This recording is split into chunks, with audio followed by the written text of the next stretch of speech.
guys so far for enjoying Renegades, the podcast. We are doing a triple feature review of movies that either have synthy soundtracks or inspired synthwave or are in that kind of cyberpunk vein. We put the call out because we had those two. We knew we wanted to review Drive because we hadn't seen that one yet, and we wanted to review Lady Hawk because Juliet really wanted me to see that one because it was a hidden gem from the 80s that I'd never seen. But then we put the call out. We're like, what's another good kind of like synth-based or like cyberpunk, feel movie that we could review? And we put the call out to our fans and our followers, and somebody chimed in with The Fifth Element. So we are going to review The Fifth Element, which I've never actually seen all the way through. Right, I've only seen like bits and parts of this movie, but I've never actually seen the full thing yet. So this was a fun experience. And, yes. Yeah. So. And I've seen it many times. I have to say most of the lines. I will say for me, like with the movie, like this is so good. This is one of those movies. Like I've heard very mixed opinions on this one. Like people either like seem to love this one or hate it, and I loved it. Like I thought this film was like you don't get that anymore, where there are movies that are just super fun and quirky for the sake of being super fun and quirky. Yeah. This one does it. This one just owns it. It's just like we're not taking ourselves seriously, y'all. It's like meh. It's like Roger Rabbit. Exactly. It's just doing what it's doing. Go with it.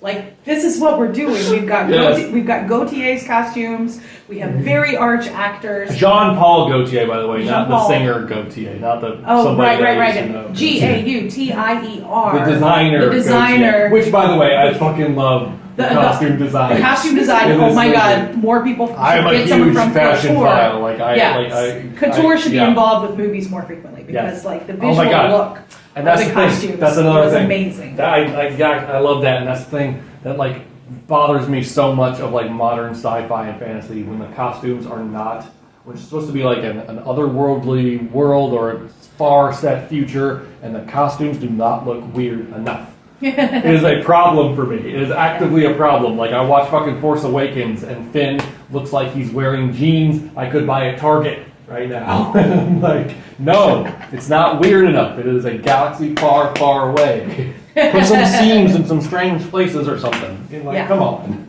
Something. Fabric cut, color, there's options. Everything does not have to look like cargo pants. I'm saying, make me believe it. And most don't make me believe it. But like, because Corbin Dallas is wearing, he's wearing cargo pants, he's black cargo pants with his orange tank top, and he slides into that like cryo chamber on the way to Lost in Paradise, and I was like, ooh, Bruce Willis, look at you in those pants. Yeah. He was looking good in those pants. I will say, there's a good bit of, there's a lot of sexiness in the movie, and this movie is horny. And I kind of love it for that. I kind of love it for that. Like, there's so many scenes like, oh, she's changing again. Oh god, like it's very like anime in that way. Yeah. Like, well, in Chris Tucker's character. Yeah. Oh my god. Yeah. Super green. Ruby Rod. Yeah. Super green. And also that like he's so flamboyant, but he's like all about the hostesses on this like airline, and there's this like whole innuendo scene where he just drops below the camera in case a kid is watching, and then you just see the woman's reaction that she's obviously like. It was just such a fun innuendo. Exactly. I put something together watching enough, as we're watching the movie and all those scenes happen with Chris Tucker's character. It's Ruby or Rudy Rod. I can't remember. Ruby Rod. Like he has a Ruby. Got it. Yeah. Ruby Rod. I got you. Yeah. He is definitely supposed to be either a caricature or a parody of Prince. You can't convince me otherwise. I think there's a lot of Prince going into that. Not only like the flamboyance, but the very outward, like straight up just like very banging sexual. The stewardesses right there. Very sexual. Yeah, and he's like so stylish. Everybody's like falling all over themselves. He's obviously like this big sort of rock star, very well known as a celebrity personality. He's not doing rock music, but he's just that like celebrity personality. People are all like, oh my god, it's Ruby Rod. It's just so cute. It's just so cute. And then he's so flamboyant. And He's screaming all during the action scenes. He's just screaming like a girl, and yet all the women are like treating him like he's this male sex object. It's this high pitched scream, and he's just like that's how he responds to everything in the action sequences. It's just the sweet. No, like that's when he started to become and I think this was before these movies. He started to become kind of his character in the Rush Hour movies. Yes. He's like, yes. Yes. Yeah. You can see because I see stuff that he's done later. But this is like so big, and then Gary Oldman. Oh my God, Gary Oldman! Oh my God, Gary Oldman! And I love he has like the undercut, and there's like plastic disc on his hair. That very weird, the very strange little soul pouch that's not really thing.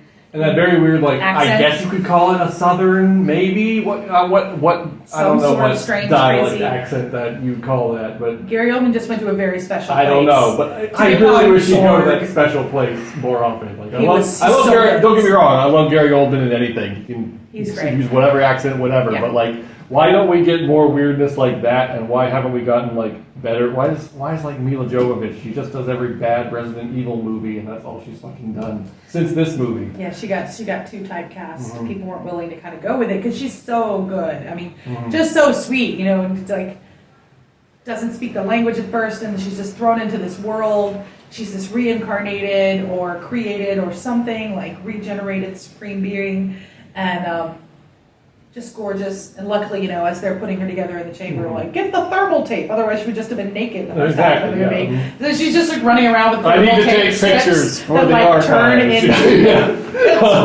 into her costume. Oh yeah.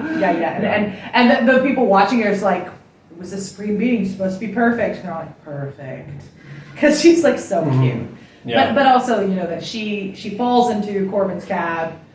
But he happens to be retired military who's going to be assigned to the case that she's already involved in. Yeah. And it's just wonderful, like, coincidences of, like, how they're going to intertwine. Exactly, yeah. And, you know, that you have earth, air, fire, water, you've got the 4 elements, but you need the 5th element, otherwise you cannot save the world. Yep. And only Corbin can help cultivate the 5th element with leeloo. Yep, Because the 5th element, spoiler alert, it's love. It's love. The 5th element is love. That's why I love this movie, because it's all about love. All about some love and some compassion. And it's like he has to love her because she goes into a state of despair, realizing how dark and difficult the world is in the course of what's happening. You know, she's losing hope, and she's supposed to save everyone. And it's only because he's willing to just kind of put himself out there and risk telling her that he's fallen in love with her. That he can awaken her hope again, and then everybody doesn't have to die. Yeah, that's great. Yeah. And not only like soundtrack too. Exactly. Yeah, soundtrack is pretty. Oh yeah, soundtrack is odd because like I know this movie was like mid to late '90s, but the soundtrack sounds like it's very like early '90s. Yeah. But I love it. I love that kind of like early, kind of like. I don't know what it is. It's very like electronic, kind of like exactly like electronica, like dancey, kind of like the early and it just drops with the scenes. I mean, the soundtrack is like here it is, the song, you know, and like things get started, and they're just like soundtrack, like it has like a force of like music, cue music. It's just very dramatic. Everything is so arch. The whole thing is so arch. I was like looking because I've seen this movie so many times, so we were watching it again for him to see it in full for the first time, which is so fun. To like see one of your favorite movies with your partner who has never really seen it, but you know their taste, but you're not really sure where they're going to go, whether they're going to love your favorite movie or not. And I was like, okay, let's watch this movie and see what happens. And but so I was studying all the characters and all their faces, like all the extras and the background characters, and like the really awesome, like huge, beefy African American man playing the president with the like deep voice. I believe that actor's name is Tiny Lister. Tiny Lister. Tiny Lister, I think is his name. Yeah. I've seen him in stuff, but I'm not good with actor names. He passed away recently. Yeah. But he's had so many great like character roles. Like famously, he was recently in Dark Knight. He's the one prisoner on the boat who throws the trigger out the window. Who's like, give it to me, I'll do what you should have done. Blah blah blah blah blah. He's that role. He's the villain in the Hulk Hogan classic No Holds Barred. I've heard of it, but I haven't watched it. he's the villain. He's just one of those guys that you saw exactly, in the background of things. Yeah. Oh, and then we realized another Blade Runner crossover. That's such a weird role The for him, replicant 'cause, Leon from the beginning of Blade Runner. Yeah. He's like the bleach blonde Yeah, sort of right, yeah. general Mhm, yeah. who was the boss of Corbin Dallas, Yeah, who was in the military. Yeah. And he assigns Corbin to go save the first planet. replicant you see in Blade Runner who's being interrogated Is that Corbin same- Dallas's boss that's in funny. Fifth That Element. was We were like, oh my fantastic. god, it's another replicant. They're popping up everywhere. That's awesome. Yeah. Replicants are among us. But yeah, it's so funny, like with, because with Tiny Lister, like him being like a politician or a president, it's such a weird role. It's like up there with like President Camacho in Idiocracy. It's like that kind of thing. Except that did come true. We already we Yeah, actually had that yeah. president. So we can't review Idiocracy because we already lived that reality. Exactly. It was, Why? Why would you want to? No documentaries. Idiocracy please. is freaking No brilliant. documentaries, please. If you haven't seen has become a Idiocracy, documentary. yeah, a really painful documentary. But such a great movie. Brilliant. It is, yeah. But we won't ever review it in detail it's too because painful. it's too dark. Too dark. It all came true. It all came true, and that's just horrifying. But Fifth Element, because the reason I was bringing up watching all the faces and all the characters is just like every single person in the film is so expressive, and there's so many weirdos. So there's like these monsters, people morphing into monsters and back, and the aliens, and like everybody trying to beat Corbin Dallas so they get the 2 free tickets to Boston Paradise. And like everybody keeps showing up trying to beat Corbin Dallas and like check in at the flight desk. And they're all like such weirdos. Everybody's like crazy looking and like they're morphing into aliens or not. There's Zorg's lackeys and all that kind of thing. But just the look of every single person is so it's like, I don't know, it's so arch. It's so just out there in its tone. Yeah. And everybody's a weirdo, and I just love that. Yeah, no, I really am putting the call out, like, please, people, filmmakers, whoever, make more movies like this. Make more, like, just weird, awesome, quirky stuff. And also unapologetic. And like Fifth Element, it has a tone, it has a directorial style. It has these crazy cuts, it has really smart cuts, they're very savvy. The characters answering dialogue, and they're in different places. But they're having parallel conversations, and the cuts are like putting it all together for you, but they're not. It's dramatic irony. The audience gets to experience the answering of the questions, but the characters are... And also it has just enough of that, like, playful, like, funny, like, sexuality in there, too, that you never see in movies anymore. Movies are, like, so... media in general is, like, so sterile now. Like, I get it, like, some people are, like... sex scenes. Some people just think it's, like... Just exactly. Sex scene. Like, you get it I get it, like, some people think it's, like, it's exploitation or whatever, or trying to get, like, diversity and stuff like that. Like, great, sexuality. But, like, stop acting like it's not a thing. Like, I just don't understand it. It just... It's a part of life. Because the Fifth Element, it's campy, it's cheeky, it's not taking itself too seriously. Exactly. Like, it's very playful. Like, there's the scene, the Divas aria, which is very, very famous. Everybody geeks out over Miss Lava Laguna, and the Divas aria is just like divine. I was a music major in college, and I had a professor who was like obsessed with that song. He would like play it for us and talk about how that they had to scaffold some digital parts because the human voice can't do everything that happens in that song, and all this stuff. But they're cutting between her and an action sequence of Flussen getting invaded and leeloo's having to fight. They're cutting between the Divas aria. At first, it's all just very, very calm. But once the electronica part of Divas aria hits, then it starts cutting to this action sequence, and like. There's just one part where, leeloo's fighting all of the aliens, the bad, like, crazy-looking aliens. And she's, like, slapping this guy back and forth, slapping this guy. And then she turns and she, like, pulls the fist back and then uses her elbow to take out the guy behind her and then nail the last one and everybody's down.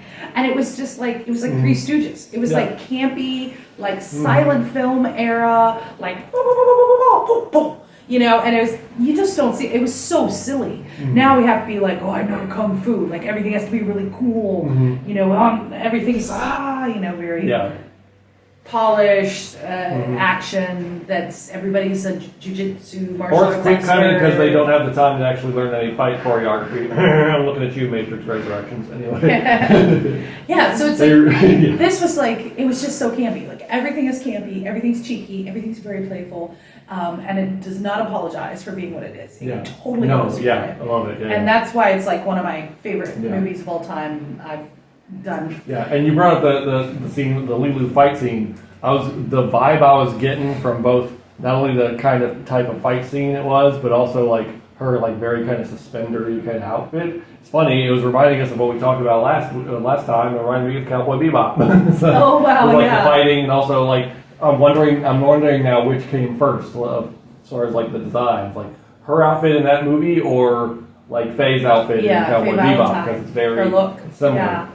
Yeah, I think leeloo comes first. I think that Fifth Element would have been designed and released during the period of time that the artists creating Cowboy Bebop would have been writing panels and doing sketches and starting to put it together. I think Fifth Element would have dropped before Cowboy Bebop, so I think probably had an influence on some of the style. Possibly could have had, because obviously the Cowboy Bebop folks were watching what was happening in America. Clearly, because it's a Japanese anime that's so deeply intelligent and sort of playing on tropes and like the Wild West and then sci-fi. Firefly is obviously very inspired by the world that Cowboy Bebop created. Cowboy Bebop is inspired by a lot of American culture, but a lot of that Wild West stuff that they pull in is inspired by the old Italian spaghetti West films. So it's cool that you see these people around the world being inspired by really great art, because that's part of why we're doing this podcast, to talk about really interesting, really great art and how it crosses over. And that fashion influences sound, influences vision and film and storytelling and narrative. That's why we thought that it would be cool to do a podcast and talk about these things, because the culture transcends it. We're taking things from one thing and we're pulling them into another, and we're all from decade to decade. We're building on things that inspire us and are really cool, because somehow we just got from Fifth Element to like Cowboy Bebop and then back to like Italian spaghetti westerns and all of that style. It's so cool. And huge thank you to one of our fans, our good friend Eric Law, for suggesting that we watch Fifth Element. Great choice. Yep. I absolutely loved it. I want more movies like this in terms of everything, in terms of the style, the tone, the costuming choices, the weird character moments, like all of that. Just give me all this weirdness. Do more weird. Stop doing standard gritty and dark. We've seen gritty and dark. I'm tired of gritty and dark. Yes. We will have another episode where we talk about the cool elements of gritty and dark, though, because I think we definitely have to talk about The Crow. So. Oh, yeah. We will come up with another Yeah. episode, y'all, where we talk for about The Crow. sure. Yep. Because I'm also deeply influenced, not just by like electro and synth, but by the stuff that went into rock and went into industrial and went into goth, underground, and that sort of thing. So, you get seedy and dark, but then there's the stuff that is awesome, and The Crow is one of those things. So we'll talk about that another episode. Yeah. Hell yeah. Yeah. So thank you guys for listening so far. So if there's other things we should be reviewing along with The Crow, put it in the comments. Exactly. Let us know. If there are things you want us to review, yes, absolutely. We'll Let us know. try to pick at least one of the three that comes from somebody else's ideas or something.